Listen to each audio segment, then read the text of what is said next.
സഭ പരമ്പരാഗതമായി ഒരു വിശുദ്ധൻ്റെയും ജന്മദിനം ആഘോഷിക്കാറില്ല. ഒരു കാലഘട്ടത്തിൽ സഭ ജന്മദിന ആഘോഷങ്ങൾക്ക് തന്നെ എതിരായിരുന്നു. എന്നാൽ യേശുക്രിസ്തുവിൻ്റെ ബർത്ത്ഡേ എന്ന വിധത്തിൽ ക്രിസ്തുമസ് ആഘോഷിക്കുന്നു എന്നത് ഈ ഒരു പാരമ്പര്യത്തിൽ നിന്ന് വ്യത്യസ്തമായ ഒരു ധാരയായി കാണാൻ സാധിക്കുന്നു. സഭ വിശുദ്ധന്മാരുടെ ജന്മദിനമല്ല, മറിച്ച് വിശുദ്ധന്മാരുടെ രക്തസാക്ഷി ദിനമാണ് ആ വിശുദ്ധൻ്റെ ദിവസമായി വേർതിരിച്ച് ഓർമ്മയ്ക്കായി ഉപയോഗിക്കുന്നത്.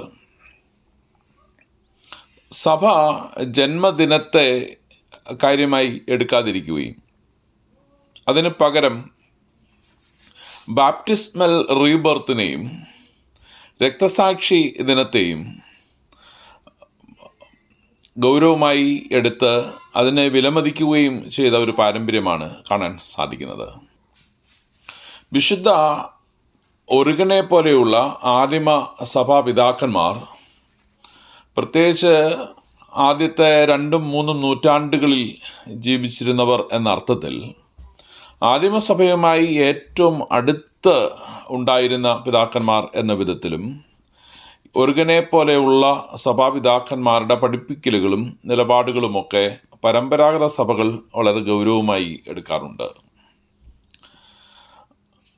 അലക്സാൻഡ്രിയയിലെ ഒറിഗൻ എന്ന സഭാപിതാവ് ഈ ജന്മദിന ആഘോഷങ്ങളെ വളരെ ശക്തമായി എതിർത്തിരുന്ന ഒരാളാണ്. അദ്ദേഹത്തെ സംബന്ധിച്ച് അദ്ദേഹം ഇങ്ങനെ പറയും: only sinners celebrate their birthdays എന്ന് പറയും. അദ്ദേഹത്തിൻ്റെ പ്രസംഗങ്ങളിലൊക്കെ അത് വളരെ ശക്തമായിരുന്നു. അദ്ദേഹം അതിനുവേണ്ടി ആ ഒരു നിലപാട് രൂപീകരിക്കാൻ വേണ്ടി അദ്ദേഹം വിശുദ്ധ തിരുവെഴുത്തുകളെയാണ് ഉപയോഗിച്ചിരുന്നത്. അദ്ദേഹത്തിൻ്റെ വായനയിൽ വിശുദ്ധ വേദപുസ്തകത്തിൽ എന്ന് പറയുമ്പോൾ അന്ന് ഉപയോഗിച്ചിരുന്ന തിരുവെഴുത്തുകളിൽ ബർത്ത്ഡേ സെലിബ്രേഷൻ സംബന്ധിച്ച് ഉള്ള പരാമർശങ്ങൾ പ്രവാചകന്മാരുമായോ ശ്ലീഹന്മാരുമായോ പിതാക്കന്മാരുമായി ബന്ധപ്പെട്ടോ പരാമർശിക്കുന്നില്ല. ഉദാഹരണമായി പഴയ നിയമഗ്രന്ഥത്തിൽ ബർത്ത്ഡേ സെലിബ്രേറ്റ് ചെയ്തതായി കാണുന്ന ഫറവോയുടെ ജീവിതം, ആ ഫറവോ ധാരാളം ഇസ്രായേലിലെ കുഞ്ഞുങ്ങളെ കുരുതി കൊടുത്ത ഒരു രാജാവും ദൈവമക്കളോട് വളരെ ക്രൂരമായി പെരുമാറുകയും ചെയ്ത, ദൈവത്തിന് എതിര് നിന്ന, ദൈവജനത്തിന് എതിര് നിന്ന ഒരു ഭരണാധിപനായിട്ടാണ് കാണുന്നത്. ഉൽപ്പത്തി പുസ്തകം 40-ാം അധ്യായത്തിൽ 20-ാം വാക്യത്തിൽ ഇത് പരാമർശിക്കുന്നുണ്ട്. പുതിയ നിയമഭാഗത്ത് ഹെരോദ രാജാവിൻ്റെ ബർത്ത്ഡേ ആണ്. മത്തായി എഴുതിയ സുവിശേഷം 14-ാം അധ്യായം 6-ാം വാക്യത്തിൽ കാണുന്ന ഹെരോദാവിൻ്റെ ബർത്ത്ഡേ ശരിക്കും സ്നാപയോഹന്നാൻ്റെ ശിരച്ഛേദത്തിന് കാരണമായി തീർന്ന ഒരു പെരുന്നാളാണ്. ഒരു രാജാവിൻ്റെ ബർത്ത്ഡേ പ്രവാചകൻ്റെ ശിരച്ഛേദത്തിനിടയാകുന്നു. അങ്ങനെ പുതിയ നിയമത്തിൽ ബർത്ത്ഡേ സെലിബ്രേറ്റ് ചെയ്ത ഹെരോദ രാജാവാകട്ടെ, പഴയ നിയമത്തിൽ ബർത്ത്ഡേ സെലിബ്രേറ്റ് ഫറവോനാകട്ടെ, രണ്ടുപേരും അതിക്രൂരമായി കുഞ്ഞുങ്ങളെയും ദൈവമക്കളെയും പ്രവാചകന്മാരെയും ഉപദ്രവിക്കുകയും ദൈവനിന്ദ ആചരിക്കുകയും ചെയ്തവരാണ്. ഇങ്ങനെയുള്ള ഒരു പാരമ്പര്യത്തിൽ നിന്ന് വ്യത്യസ്തമായി ജന്മദിനം ആചരിക്കാത്തവരും ബാപ്റ്റിസ്മൽ റീബർത്ത് സെലിബ്രേറ്റ് ചെയ്യുകയും വിശുദ്ധന്മാരുടെ രക്തസാക്ഷി ദിനങ്ങൾ ഓർക്കുകയും അതിൽ നിന്ന് ശക്തിയും ആവേശവും ഉൾക്കൊള്ളുകയും ചെയ്യുന്നൊരു വിശ്വാസ സമൂഹമായിരിക്കണം ക്രൈസ്തവ സമൂഹമെന്ന് ഒറിഗൻ വളരെ കർശനമായി വാദിച്ചിരുന്നു. അദ്ദേഹത്തെ സംബന്ധിച്ച് ക്രിസ്തുവിൽ ജനിക്കുന്ന ബാപ്റ്റിസ്മൽ റീബർത്തും വീണ്ടും ജനനം എന്ന അനുഭവവും ക്രിസ്തുവിന് വേണ്ടി ക്രിസ്തുവിൽ മരിക്കുന്ന രക്തസാക്ഷിത്വമാണ് ഒരു സഭയെ സംബന്ധിച്ചിടത്തോളം പ്രധാനം. ബയോളജിക്കൽ ബർത്ത് വളരെ ഇൻസിഗ്നിഫിക്കൻ്റ് ആണ് എന്നതും, ഈ ഭൂമിയിൽ ഒരു ശരീരമെടുത്ത് ജീവിക്കുന്നത് അത് വലിയ സെലിബ്രേറ്റ് ചെയ്യേണ്ട ഒന്നല്ലെന്നും, ഞാൻ ജനിച്ചു എന്നത് വർഷം തോറുമോ അനുസ്മരിക്കേണ്ട ഒന്നല്ലെന്നും അദ്ദേഹം ആദിമസഭയും വിശ്വസിച്ചിരുന്നു എന്നതാണ്. ജന്മദിനം എന്നൊരു വലിയ ആഘോഷമാണ്. ശരിക്കും ജന്മദിനത്തിന് വിശുദ്ധ കുർബാന അർപ്പിച്ച് സെലിബ്രേറ്റ് ചെയ്യുന്ന ശരിക്കും വൈദികർ വിശുദ്ധ കുർബാന എന്തിൻ്റെ ഓർമ്മയാണ്? ശരീരം പിറന്നതിൻ്റെ ഓർമ്മയല്ല, ശരീരം നുറുക്കപ്പെടുന്നതിൻ്റെ ഓർമ്മയാണ്. ഒരുകൻ്റെ കണ്ണുകളിലൂടെ കാണുകയാണെങ്കിൽ അത് ശരിക്കും ഇങ്ങനെ തന്നെ പറയാം: സിന്നേഴ്സ് സെലിബ്രേറ്റ് ദെയർ ബർത്ത്ഡേയ്സ്. ഇത് നമ്മൾ ഈ ഒരു ക്രൈസ്തവ പാരമ്പര്യത്തിൻ്റെ കണ്ണികൾ എത്രമാത്രം അറ്റുപോവുകയും നമ്മുടെ ഫോക്കസ് എത്രത്തോളം മാറിയിരിക്കുകയും ചെയ്തിരിക്കുന്നു എന്നത് വളരെ ശ്രദ്ധയോടെ വീക്ഷിക്കാവുന്നതാണ്. ഇന്ന് നമ്മളുടെ ബർത്ത്ഡേ ആഘോഷിക്കുന്നതിനെ പറ്റി അല്ലല്ലോ ഇന്നത്തെ വിഷയം. ശരിക്കും ഈ ഒരു പശ്ചാത്തലത്തിൽ എങ്ങനെയാണ് യേശുവിൻ്റെ ജനനം ഒരു ആഘോഷമായി സഭയിലേക്ക് വന്നത് എന്ന് നമുക്കൊന്ന് വിശകലനം ചെയ്യാം. എന്തായാലും ക്രിസ്മസ് ഡിസംബർ മാസം 25-ാം തീയതി ആചരിക്കാം എന്ന റോമൻ സഭയുടെ തീരുമാനം ഒക്കെ ഉണ്ടാവുന്നത് 4-ാം നൂറ്റാണ്ടിലാണ്, 336-കളിലാണ് എന്ന് മനസ്സിലാക്കുകയാണ്. ശരിക്കും ഈ ക്രിസ്മസ് ആഘോഷമൊക്കെ ഇങ്ങനെ ആരംഭിക്കുമ്പോൾ ഉണ്ടാവുന്ന ഒരു പാരമ്പര്യത്തിൻ്റെ ഒരു ബ്രേക്കും കൂടാണ്. ആ ഒരു പാരമ്പര്യത്തിൽ ശരിക്കും ഈ ജന്മദിനാഘോഷമില്ലാത്തൊരു സഭയാണ് ക്രിസ്മസ് ആഘോഷത്തിലേക്ക് വരുന്നത് എന്ന് നമ്മൾ ഓർക്കണം. ശ്ലീഹന്മാരുടെ ബർത്ത്ഡേയോ മറ്റ് വിശുദ്ധന്മാരുടെ ബർത്ത്ഡേയോ ഒന്നും ആചരിക്കരുത് എന്ന് പറഞ്ഞ ഒരുകൻ്റെ ഒരു പാരമ്പര്യത്തിൽ നിൽക്കുന്ന സഭയിൽ വരുന്ന ഒരു മാറ്റമാണ് യേശുവിൻ്റെ ബർത്ത്ഡേ ആചരിക്കുന്നത് സംബന്ധിച്ച്. ഇതെങ്ങനെയാണ് ഈ ഒരു ഷിഫ്റ്റ് ഈ കാര്യത്തിൽ മാത്രം ഉണ്ടായത്? അപ്പോഴും മറ്റ് ബർത്ത്ഡേകൾ നമ്മൾ സെലിബ്രേറ്റ് ചെയ്യുന്നില്ല എന്നതാണ്. നമുക്ക് പൗലോസിൻ്റെ ബർത്ത്ഡേ സെലിബ്രേറ്റ് ചെയ്യാനൊരു ദിവസമില്ല, തോമസിൻ്റെ ഇല്ല, അങ്ങനെ പത്രോസ് ശ്ലീഹായുടേതില്ല, അങ്ങനെ ശ്ലീഹന്മാരുടെയോ വിശുദ്ധന്മാരുടെയോ ബർത്ത്ഡേ ഇന്നും സഭ ആചരിക്കുന്നില്ല. അതേസമയം യേശുവിൻ്റെ ബർത്ത്ഡേ സെലിബ്രേറ്റ് ചെയ്യുമ്പോൾ ചെയ്യുന്നതിൻ്റെ ഒരു കാരണത്തിലേക്ക് ആണ്. നേരത്തെ പറഞ്ഞു, ഒരാളുടെ ഒരു ശാരീരിക ജനനമല്ല, ഒരു ബാപ്റ്റിസ്മൽ ബർത്താണ്. അവിടെ തൊട്ടാണ് സഭ ഒരു ഒരു ഒരു രക്ഷാകര ജീവിതത്തിൻ്റെ അനുഭവത്തെ കാണുന്നത്. ആ ഒരു വീണ്ടും ജനനത്തിൻ്റെ അനുഭവം മുതൽ ക്രിസ്തുവിന് വേണ്ടി മരിക്കുന്ന, സുവിശേഷത്തിന് വേണ്ടി മരിക്കുന്ന അനുഭവം വരെയുള്ള ഓർമ്മകളാണ്.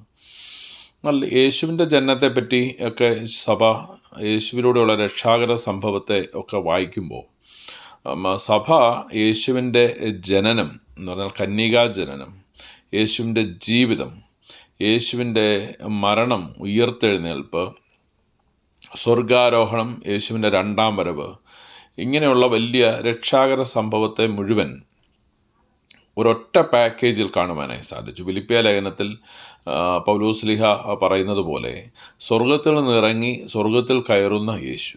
അന്നേരം ഇവിടെ ഒരു സാധാരണ മനുഷ്യൻ്റെ ബയോളജിക്കൽ ബർത്തിൽ നിന്നും വ്യത്യസ്തമായി യേശുവിൻ്റെ ജനനം തന്നെ വളരെ ഇൻറ്റൻഷണലും വളരെ പർപ്പസ്ഫുള്ളുമാണ് എന്നത് വളരെ കൃത്യമായി ഈ രക്ഷാകര ജീവിതത്തിലെ ഒരു ചാൻസ് മാത്രമല്ല, ഒരു രക്ഷാകരമായ സംഭവത്തിലെ, ക്രിസ്തു സംഭവത്തിലെ ഒരു അതിപ്രധാനമായ സംഭവമായി, ദൈവത്തിൻ്റെ വലിയൊരു പദ്ധതിയായി യേശുവിൻ്റെ ജഡാവതാരണത്തെ കാണുന്നു എന്നതാണ്.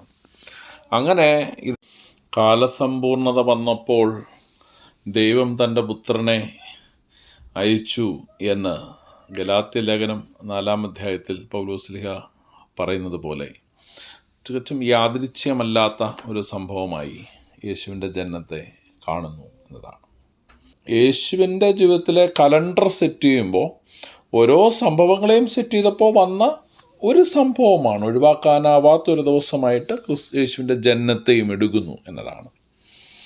അങ്ങനെ എടുക്കുമ്പോൾ ശരിക്കും ഈ ആഘോഷങ്ങൾ ഉണ്ടായിരുന്നില്ല, പക്ഷേ ലിറ്റർജിക്കൽ ആയിട്ടുള്ള ഈവൻ്റാണ് ഉണ്ടായിരുന്നത്. ആരാധനയ്ക്കായി കൂടുന്നു എന്നതാണ്. വളരെ ലിറ്റർജിക്കലായിരുന്നു ക്രിസ്തു സംഭവങ്ങളെല്ലാം ഓർത്തിരുന്നത്. നമ്മൾ ഇന്ന് കാണുന്ന വിധത്തിലുള്ള ക്രിസ്മസ് സെലിബ്രേഷനിലേക്കൊന്നും എത്തിയിരുന്നില്ല. ശരിക്കും ഇതിലേക്ക് വരുന്നു പറഞ്ഞാൽ യേശുവിൻ്റെ ജനനവുമായി ബന്ധപ്പെട്ടുള്ള ലിറ്റർജിക്കൽ ഡ്രാമ, ഒരു നേറ്റിവിറ്റി പ്ലേ ആവിഷ്കരിക്കപ്പെട്ടിരുന്നു എന്നതാണ്. യേശുവിൻ്റെ ജനനകാലത്തെ വിഷ്വലൈസ് ചെയ്യാനുള്ളൊരു ക്രമീകരണം ആ കാലഘട്ടങ്ങളിലൊക്കെ ചെറുതായി ചെയ്തു തുടങ്ങി. ക്രമീകരിച്ചിരുന്നു. അത് യേശുവിൻ്റെ ജനനത്തെ ഈ കാലഘട്ടത്തിൽ ദൃശ്യാവിഷ്കരണം നടത്തുക എന്ന വിധത്തിലാണ് ശരിക്കും ഇത് ചെറിയ തോതിൽ നടന്നു വന്ന് ഫ്രാൻസിസ് ഓഫ് അസീസിയുടെ ഒരു കാലഘട്ടത്തിൽ എഫേർട്ടിൽ 13-ാം നൂറ്റാണ്ടിൽ ആദ്യമായി ഈ ജീവനുള്ള മൃഗങ്ങളെയൊക്കെ വെച്ച് മനുഷ്യരെയൊക്കെ വെച്ചുമൊക്കെ ഇങ്ങനെ ഉള്ള ഒരു പുൽക്കൂടും ആ ഒരു ദിവസത്തെ യേശുവിൻ്റെ ജനനവുമായി ബന്ധപ്പെട്ടുള്ള സംഭവങ്ങളുടെ ഒരു ദൃശ്യാവിഷ്കാരം. നമുക്കറിയാം ഇതിൻ്റെ ഒരു തുടർച്ചയാണ് ഇന്നും ക്രിസ്മസ് കാരലിൽ പക്ഷേ സൺഡേ സ്കൂൾ കുഞ്ഞുങ്ങളൊക്കെ ചേർന്ന് നടത്തുന്ന ഡ്രാമ.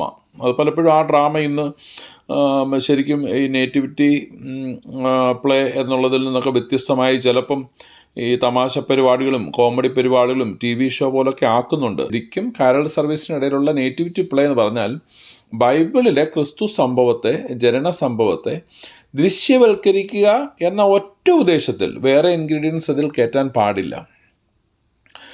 13-ാം നൂറ്റാണ്ടിൽ തൊട്ടാണ് ഇത്രയും ഡെവലപ്പായി ഒരു ലിറ്റർജിക്കൽ ഒരു ആരാധന ദിവസം എന്നത് വിധത്തിലും ഈ പറയുന്ന വിധത്തിൽ ഒരു നേറ്റിവിറ്റി പ്ലേ അവതരിപ്പിക്കുന്ന അല്ലെങ്കിൽ ക്രിബുകൾ ക്രമീകരിക്കുന്ന ഒരു രീതിയിലുമൊക്കെയാണ് ഇത് മുന്നോട്ട് വന്നത് എന്ന് നമ്മൾ മനസ്സിലാക്കണം.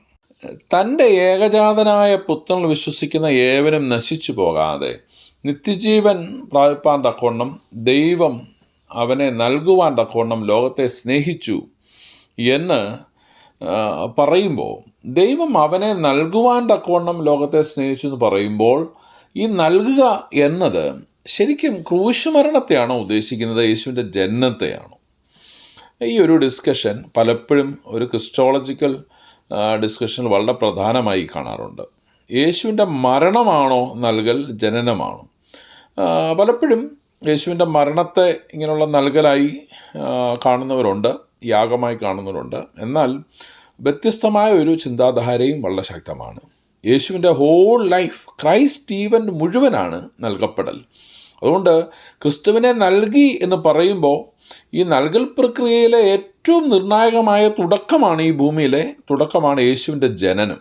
വചനം ജഡമായി എന്നതാണ് ദൈവം ലോകത്തിന് തന്നെ നൽകി എന്നതിൻ്റെ അർത്ഥമെന്ന് യോഹന്നാൻ ശ്ലീഹ കാണുന്നത് പോലെ കാണുമ്പോൾ യേശുവിൻ്റെ ബർത്ത്ഡേ ക്രിസ്തു സംഭവത്തിലെയും രക്ഷാകര ഇടപെടലുകളിലെയും ഏറ്റവും നിർണായകമായ ഒരു ഈവൻ്റാണ്, ഒരു പോയിൻ്റാണ് എന്ന് തിരിച്ചറിയാൻ ചെയ്തുകൊണ്ടാണ് യേശുവിൻ്റെ ജനനം ഈസ്റ്റർ ആഘോഷിക്കുമ്പോൾ തന്നെ യേശുവിൻ്റെ ജനനവും ആഘോഷിക്കണം എന്ന്, രക്തസാക്ഷി ദിനം ആചരിക്കുന്നത് പോലെ തന്നെ ബർത്തും ആചരിക്കണം എന്ന് തീരുമാനിക്കുകയും അത് ഈ ഭൂമിയിലുള്ള സർവ്വജനതയുടെയും പാപങ്ങളിൽ നിന്ന് രക്ഷിക്കാനിരിക്കുന്ന യേശു എന്ന രക്ഷിതാവിൻ്റെ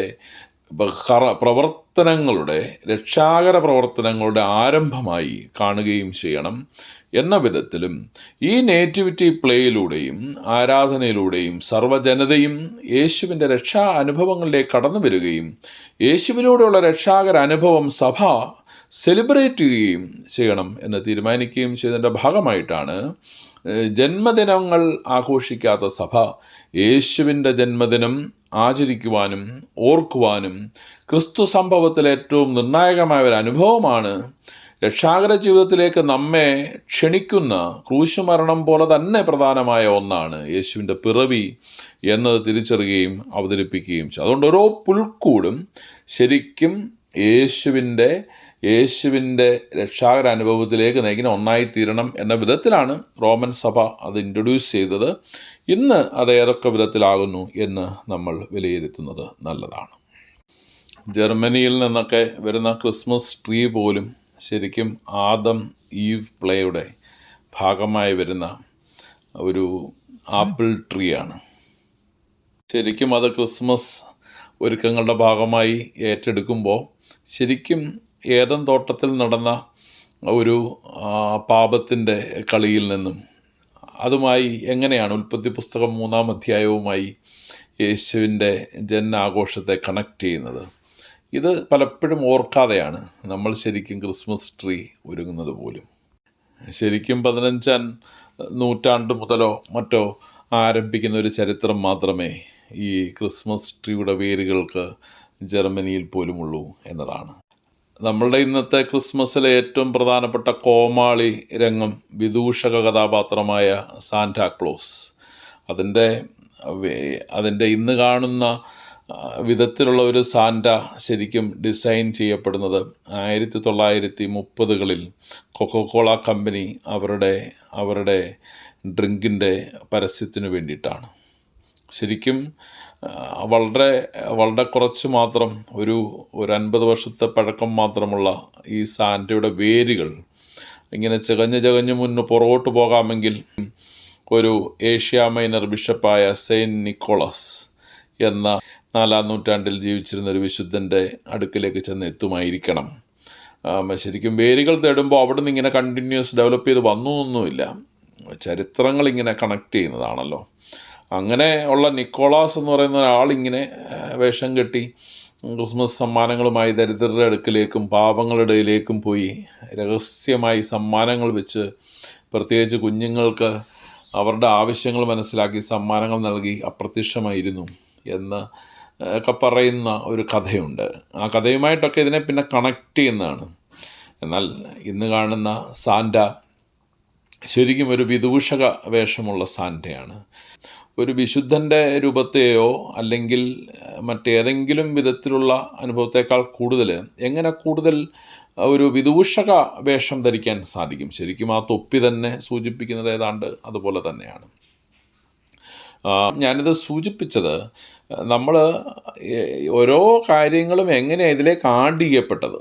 വിശുദ്ധൻ്റെ ജന്മദിനം ആഘോഷിക്കരുതെന്ന് പറഞ്ഞ സഭ ആഘോഷമെടുക്കുകയും തുടർന്ന് അതിൻ്റെ നന്മകളൊക്കെ എങ്ങനെയാണ് ഓരോ കാലഘട്ടങ്ങളിൽ ആഡ് ചെയ്യപ്പെട്ട നന്മകൾ അത് അല്ലെങ്കിൽ വളരെ തിയോളജിക്കൽ ഇൻസൈറ്റ് നൽകുന്ന വളരെ അതിൻ്റെ ഡ്രാമ എലമെൻറ്റ്സ് എങ്ങനെയാണ് ഇന്ന് വികൃതമായിരിക്കുന്നത് എന്ന് നമ്മൾ ഓർക്കണം. അതുകൊണ്ട് സാന്റ വേഷം കെട്ടുന്ന ആളൊക്കെ ഓർത്തോണം, എൻ്റെ യേശു പാപങ്ങളിൽ നിന്ന് എന്നെയും എൻ്റെ സഭയെയും ഈ ലോകത്തെയും രക്ഷിച്ചിരിക്കുന്നു.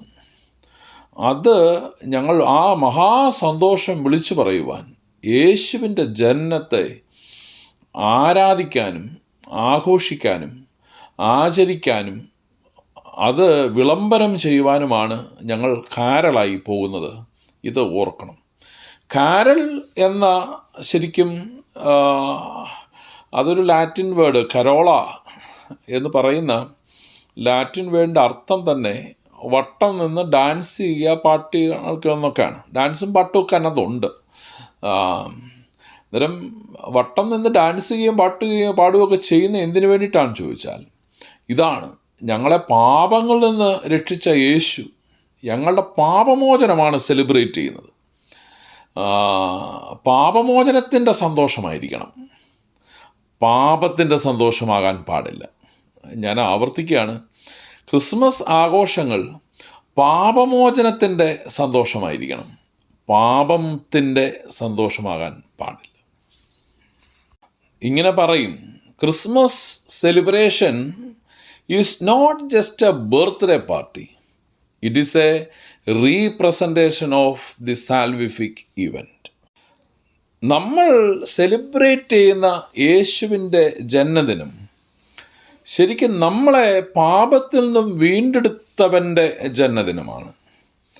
ഞങ്ങളുടെ സന്തോഷവും ആനന്ദവും സർവ്വജനതയ്ക്കും ക്രിസ്തുവിൻ്റെ ജന്മം നൽകുന്ന സന്തോഷത്തിൻ്റെയും ആനന്ദത്തിൻ്റെയും ഒരു പ്രതീകമായി ചെയ്യുന്നതാണ്. ഇതെല്ലാം നമ്മളുടെ ഭാഗമാകുമ്പോൾ ഇത് ശരിക്കും യേശുവിൻ്റെ പിറവി സംബന്ധിച്ചൊരു നാടകം അവതരിപ്പിക്കുകയാണ് നമ്മൾ ചെയ്യുന്നത്. നമ്മളൊരുക്കുന്ന പുൽക്കൂടും അല്ലെങ്കിൽ അതുമായി ചേർന്ന് വരുന്ന ക്രിസ്മസ് ഡ്രാമകളും നേറ്റിവിറ്റി പ്ലേകളും ക്രിസ്മസ് ട്രീ, അതുപോലെ സാന്റ,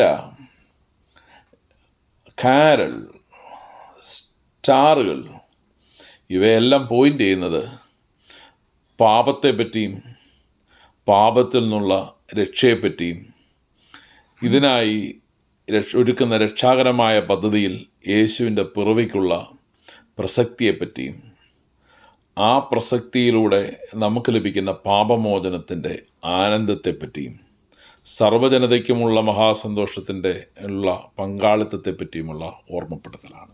നാം ഓർക്കണം, നമ്മൾ ആഘോഷിക്കുന്നത് നമ്മളുടെ രക്ഷാകര ജീവിതമായിരിക്കണം. നമ്മളുടെ പാപജീവിതത്തിൻ്റെ ആഘോഷവും പാപജീവിതത്തിൻ്റെ അർമാദിപ്പുമല്ല ക്രിസ്മസ് ആഘോഷം. ക്രിസ്മസ് ആഘോഷം സഭയെടുക്കുന്ന ഒരു യുണീക്ക് സ്റ്റാൻഡാണ്. ജന്മദിനങ്ങൾ സംബന്ധിച്ച് ഒരു മുഖം തിരിഞ്ഞു നിൽക്കുന്ന സഭാജീവിതത്തിൽ യേശുവിൻ്റെ ജന്മദിനം നമ്മളുടെ വീണ്ടെടുപ്പിൻ്റെ ഓർമ്മയാണ് എന്നതിൻ്റെ അടിസ്ഥാനത്തിൽ മാത്രം സഭ ഏറ്റെടുക്കുമ്പോൾ ഇതൊരു ബർത്ത്ഡേ പാർട്ടിയല്ല, കേവലം ബയോളജിക്കൽ ബർത്ത് ഓർത്ത് സെലിബ്രേറ്റ് ചെയ്യുന്ന കേവലം വെറും ബർത്ത്ഡേ പാർട്ടിയല്ല, എൻ്റെ റീബർത്തിൻ്റെ പാർട്ടിയാണ്. ഞാൻ വീണ്ടും ജനിക്കുന്നതിന് കാരണമാകുന്ന, എൻ്റെ ബാപ്റ്റിസ്മൽ റീബർത്തിന് കാരണമാകുന്ന യേശുവിൻ്റെ ജനനത്തിൻ്റെ ആഘോഷമാണ്. അതുകൊണ്ട് ക്രിസ്മസ് അനുഗ്രഹമായി തീരട്ടെ, പുതുവത്സരം അനുഗ്രഹമായി തീരട്ടെ. നന്മകളാൽ ദൈവം നമ്മെ നിറയ്ക്കട്ടെ. സർവ്വജനതയ്ക്കും ഉണ്ടാകുവാനുള്ള പാപമോചനത്തിൻ്റെ മഹാസന്തോഷം നമുക്കെല്ലാം അനുഭവിപ്പാൻ ദൈവം സഹായിക്കട്ടെ.